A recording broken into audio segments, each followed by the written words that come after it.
Your acoustic STA high-end max. Let me count how many syllables is that, a grand total of 11.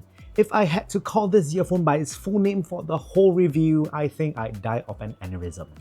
And so for this review, I'll just call it the Your Acoustic STA high-end max, the earphone. So everything that is this earphone, it'll be called the earphone, for simplicity's sake. So starting with an unboxing, the earphone comes in a silver box with honestly not much things going on it. Inside you get the earphones, and below that there's a box with two sets of ear tips that are kinda semi-decent. And lastly, you get a silver carrying case pouch with zippers that isn't really easy to close. I'm not sure if I'm the only one, but such rough zippers make me feel a little bit uneasy. I mean, I always imagine myself trying to tuck my wiener into my pants and having to deal with such rough zippers, and in case of a misadventure, I might end up zipping my wiener. Not a fun thing. But that's it. The case, it's quite tough though, which makes it quite a fun toy to throw it down the stairs. Build quality. Build of the earphone is decent, if not a little bit tacky. It has a silver body that looks like metal, but really it's not. It is actually plastic that has been electroplated to make it look sort of like metal, but yeah, it's really not, it's plastic. The faceplate on the other hand is metal, which is nice. And for this earphone, it features a 2-pin socket as well, so you can really rather easily swap cables. My gripe is that all the earphones that Your Acoustic actually makes look so darn similar. It looks basically the same, I can't tell them apart. Well, there are some small differences, but who's know which is which. And well, honestly, to me, it all looks very silvery. Inside the chassis is where things get a little bit more interesting. So on this earphone, it features a dual dynamic driver setup, a 10mm diamond-like coated diaphragm, and a 6mm composite diaphragm. The cable provided here is actually quite nice if you study, if not a little bit basic, but it's pretty well made for the cable at least. And when we talk about sound, this earphone has a rather old school vibe going for it. It is in no way modern, but it is also charming in its own way.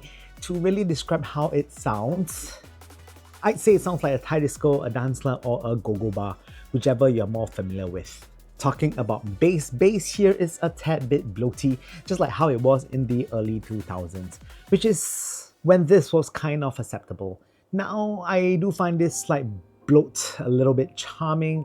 It adds character to the overall sound. And actually the best part of it is that it actually does sound really rather good when played in a DJ remixed sort of music. It has got that kind of bass which has lots of kick, but it's not the cleanest. It is dynamic and big.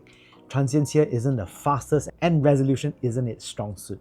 But to fault it for that is really missing the point. These are fun sounding earphones that really harken back to a time when life was actually way simpler, and when people actually hit on girls in clubs rather than on dating apps. And in case you're wondering what sort of songs did I just mention up there, you just basically search DJ Remix on whatever streaming platform you're on and try those music that have DJ Remix in them. It's really quite good with that. As for details, I don't really find them to have particularly good micro details, but as the overly enthusiastic bass eats into that somewhat, but it has a rather good timbre in vocals, and it really lets the singer's tone color shown quite nicely.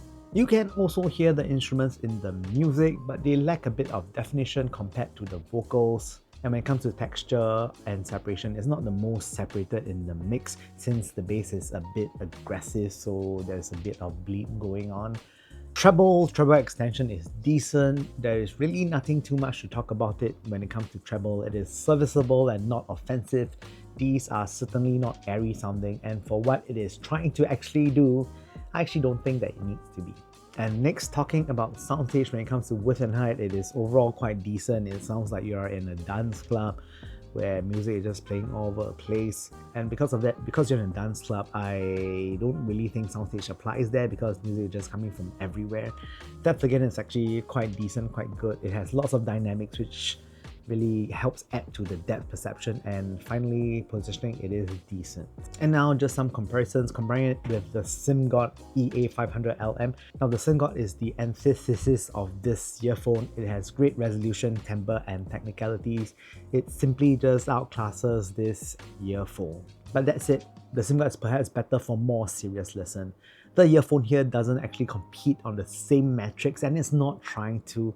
Yes, it is not as technically accomplished as the Simgot, but it lets you really create an image that you are in a disco, a dance club, having fun with the guys. It reminds me of a good time, and sometimes that is really quite important. If you want a great earphone in the traditional sense, then really get the EA500LM, it is no contest. If you are looking to have a good time, then get these earphones. Ratings, just putting out there, I will just rate these earphones normally, so the earphone will be judged the same as the others. It won't be any too different. So when it comes to bass, it is basically big, idiotic fun. Technically not the best. It gets a 6.5 out of 10.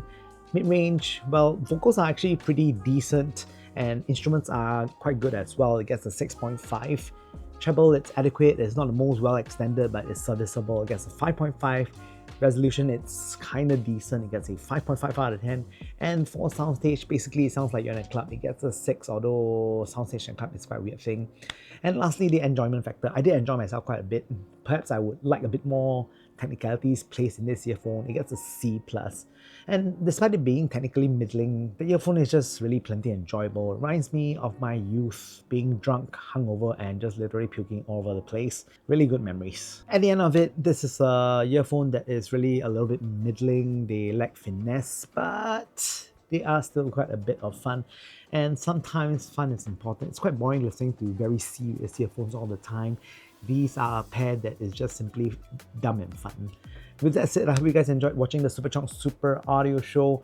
Thank you guys for watching. It's great to see some of you live in person. That's it. Thanks so much. See you guys soon.